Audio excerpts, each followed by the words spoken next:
Alright,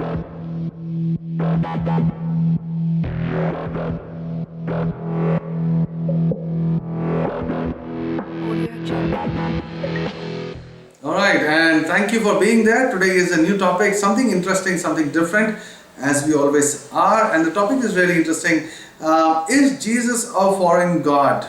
And for those of you who are outside of India, you would think, what sort of a ridiculous topic is this? Because the question or statement in itself doesn't make any sense. Well, to you, my friend, I would say that being in the West, that is a foreign concept, because for the West, you've taken it for granted that God is beyond space and time. He is outside of the known created universe. So it's nothing new. But for here down in India, where literally, the gods change every 100 kilometers. You go in any direction, what changes? Your dress changes, your language changes, your food changes, and your God changes.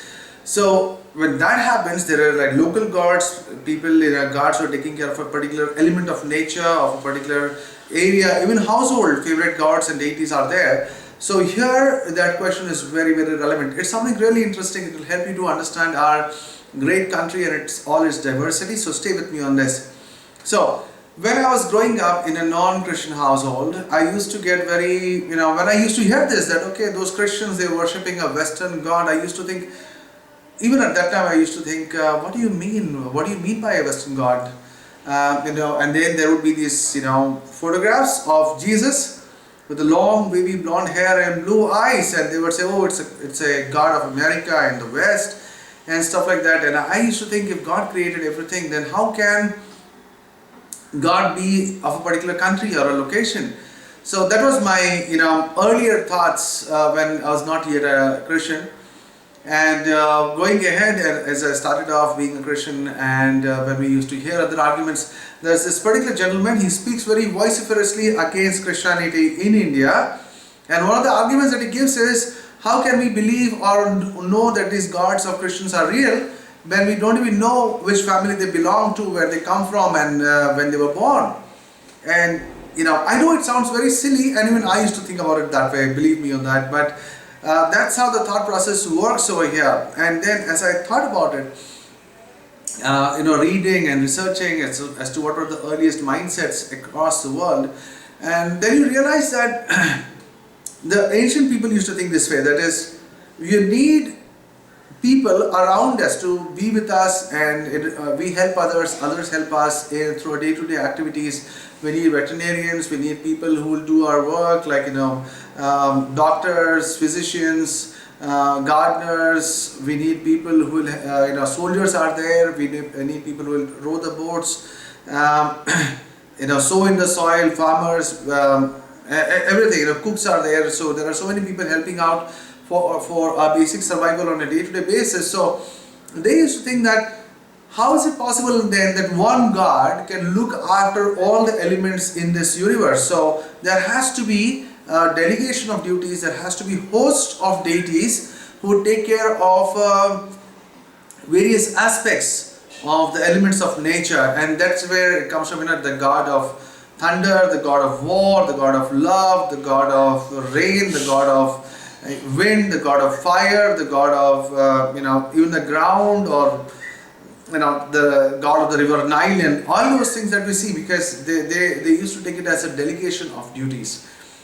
And that's where the thought process comes, that there has to be multiple gods. And that's where, if you read the Vedas, which is the earliest, most respected and most oldest manuscripts of Hinduism here in India, we'll see that these are a few listing of the top-notch, gods mentioned the most frequently in the Vedas. We have somebody like Indra, who is supposed to be the chief of the gods. There was Agni, the god of fire. There was Soma, who would give, the wine bearer. The Ashwins, the Varuna, the Maruts, the Mitra, the Ushas, the Vayu. Vayu literally means the wind god.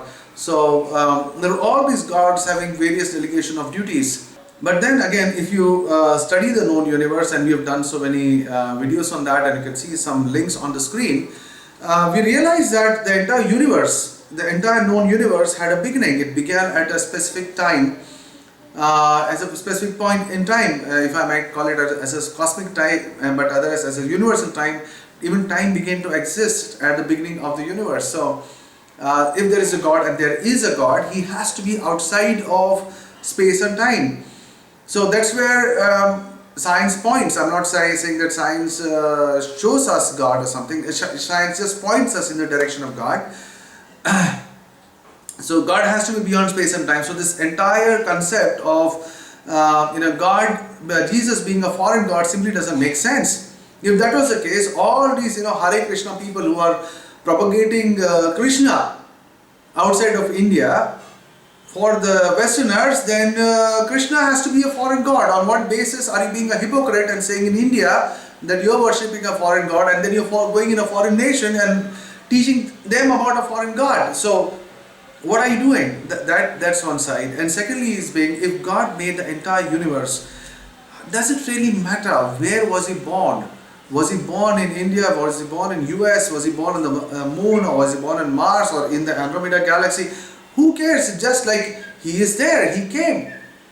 If you look at this photograph of Jesus Christ, the long wavy blonde hair, blue eyes, that is like a Western, Caucasian version of Jesus Christ. But anybody with even a basic understanding of history and geography goes, you would know that Jesus Christ was not born in the United States of America or in London or in Australia. He was born in Palestine.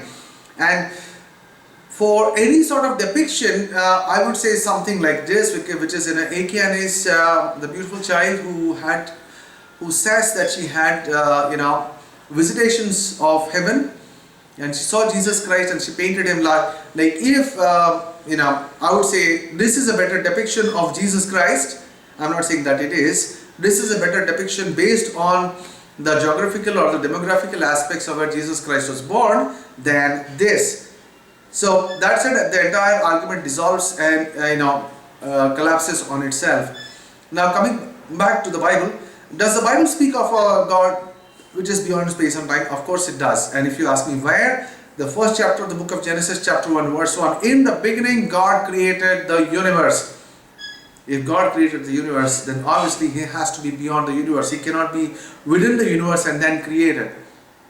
And there are many more verses, and to show that Jesus Christ was not just a God of Palestine, but the concept of God as per the Holy Bible is for the whole world. And the central verse of the Holy Bible would be John chapter 3 verse 16. For God so loved the world that he gave his only Son, that whomsoever believeth in him shall not die but have life eternal. And then we read in 2 Corinthians chapter 5 verse 19 that God was reconciling the world to himself in Christ. Then we see in Isaiah chapter 57 verse 15, which says that God who inhabits eternity. And then we can see that our awesome destiny, our presence on earth was planned before time began. And we see that in 2 Timothy chapter 1 verse 9, Titus chapter 1 verse 2, before the creation of the world, which is there in Ephesians chapter 1 verse 4, 1 Peter chapter 1 verse 20. And then last but not the least, we see in Hebrews chapter 11 verse 3, that by faith we understand that the universe was formed at God's command. So again we see that in the Old Testament, in the New Testament, that God being outside of the space-time continuum is something that was there in biblical history, in biblical documentation, in biblical books from day one itself.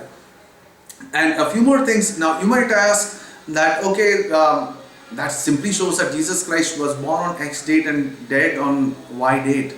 So, well, to you, my friend, in that case, I give you just like a few verses which shows the eternality of Jesus Christ. You can always look it up, and here we go. John chapter 8 verse 58, Isaiah chapter 9 verse 6, Colossians chapter 1 verse 17, 1 John chapter 1 verse 9, Revelation chapter 1 verse 17, Revelation chapter 1 verse 8, Hebrews chapter 13 verse 8, Hebrews chapter 7 verse 3, Revelation chapter 1 verse 18, Hebrews chapter 7 verse 16, Psalm chapter 110 verse 4, Hebrews chapter 5 verse 6, Hebrews chapter 7 verse 17, Hebrews chapter 7 verse 21, then again 7 verse 24, 6 verse 20, 7 verse 28, John chapter 12 verse 34, John chapter 8 verse 35, and Matthew chapter 28 verse 20. This is 20 verses I've given you, and there are dozens and dozens more. And lastly, as I leave you, just like to leave you on one thought, that in case, since those Hindutva trolls detest all that is foreign, I would like you to in that case discard all that is been foreign discoveries and inventions, something like mobile phones, laptops, planes, almost all of medicines, Even gravity was discovered by Newton, who was an ardent Christian and a foreign person. And why not discard in that vein itself, Facebook and YouTube? That means your subscription to YouTube should be ending by now. So that brings me to the end of the video, and as we go ahead, we are looking at recording so many other things, something like covering a series on slavery in the Bible, the Mother of God Church, a more elaborate series on the logical problems with theory of karma, refuting a lot more arguments by the Sadguru, and again a small snippet on is Sanskrit the oldest language. So I look forward to seeing you again. Thank you for all your comments and all your love and blessings and all the mails that come through. So take care and have a wonderful day ahead. God bless.